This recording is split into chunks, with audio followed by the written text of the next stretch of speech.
नीम करौली बाबा के स्थान पर आप जा चुके हैं क्या?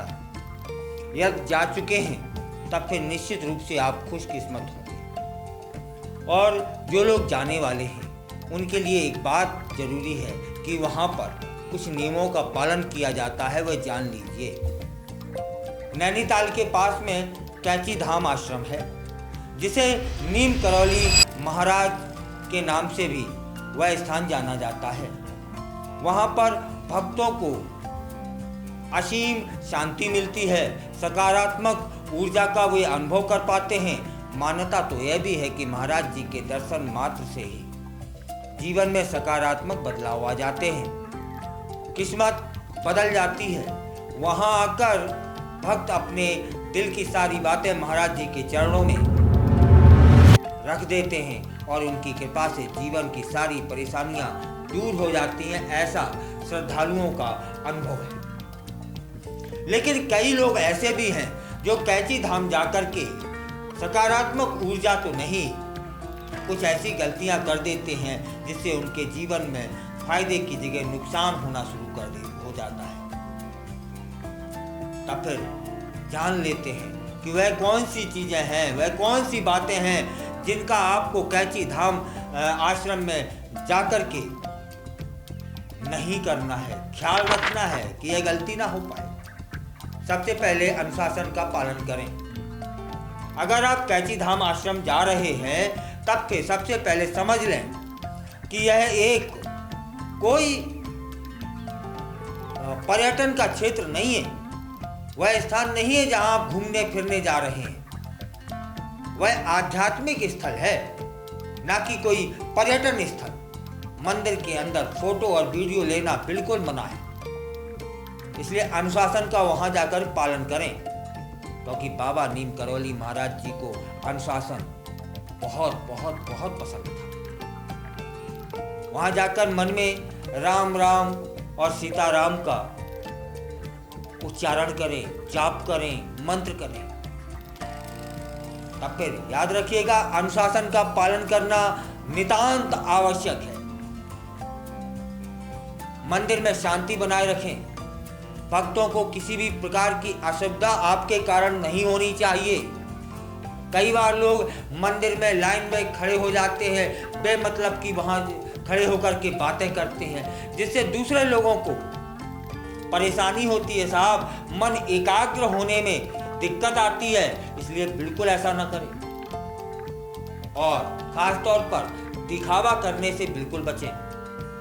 आजकल लोग धार्मिक स्थलों पर जाकर वीडियो बनाते हैं, फोटो खींचते हैं, सोशल मीडिया पर डाल रहे हैं, लेकिन ऐसा करने से आध्यात्मिक ऊर्जा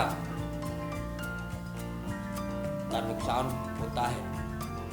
कैची धाम में आने का मुख्य उद्देश्य आत्मा को शुद्ध करना होना चाहिए, महाराज जी का आशीर्वाद प्राप्त करना होना चाहिए, ना कि अपने अनुयायियों को बढ़ावा देना होना चाहिए कि लिया और सोशल मीडिया पर डाल दिया। वहां जो गया है, सच्चे मन से जो पहुंचा है,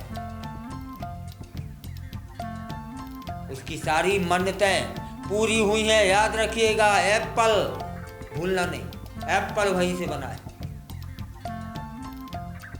वहां जाकर सच्चे मन से पूजा करें, प्रार्थना करें, महाराज जी के चरणों में मत्था टेकें और फिर अनुभव प्राप्त करें कि कैसे गए थे और कितने ऊर्जावान होकर के लौटे हैं। ध्यान और प्रार्थना का महत्व है। जब भी आश्रम पहुंचे तब मन में निरंतर राम राम राम राम राम राम राम राम राम और सीताराम का जाप होते रहना चाहिए। जब मंदिर जाए तो अपने दिल की सारी बातें महाराज जी के चरणों में समर्पित कर दें, क्योंकि महाराज जी सब कुछ जानते हैं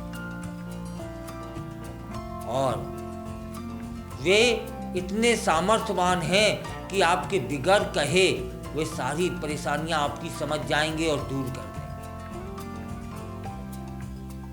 मालूम होना चाहिए आपको, जो भक्त वहां पहुंचे हैं उनको वहां मानसिक शांति प्राप्त हुई है, सकारात्मक ऊर्जा से भर गए हैं, आध्यात्मिक संतुष्टि का उन्होंने अनुभव प्राप्त किया है, महाराज जी का अद्भुत आशीर्वाद प्राप्त हुआ है।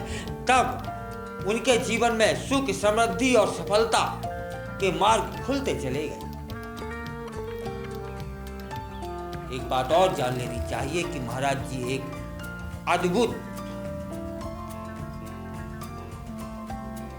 क्या कहें, संत तो थे ही, वे ताकतवर थे। अच्छा, एक बात और है कि वहां आप नहीं चुनते हैं, आप वहां जाने के लिए बिल्कुल भी आपका चयन नहीं हो सकता। ये महाराज जी का चयन होगा कि उनका बुलावा आया है, आप वहां पहुंचे हैं। अर्थात महाराज जी स्वयं भक्तों को चुन लेते हैं। इसका अर्थ यह है कि जो भक्त सच्चे मन से महाराज जी का आशीर्वाद प्राप्त करने के लिए कैंची धाम पहुंचता है, वही जा पाता है जिसे महाराज जी की इच्छा होती है। बाबा नीम करौली महाराज जी तब फिर उन्हें अवश्य आशीर्वाद प्रदान करते हैं। उनके जीवन में सुख, समृद्धि और सफलता बिखरी होती है।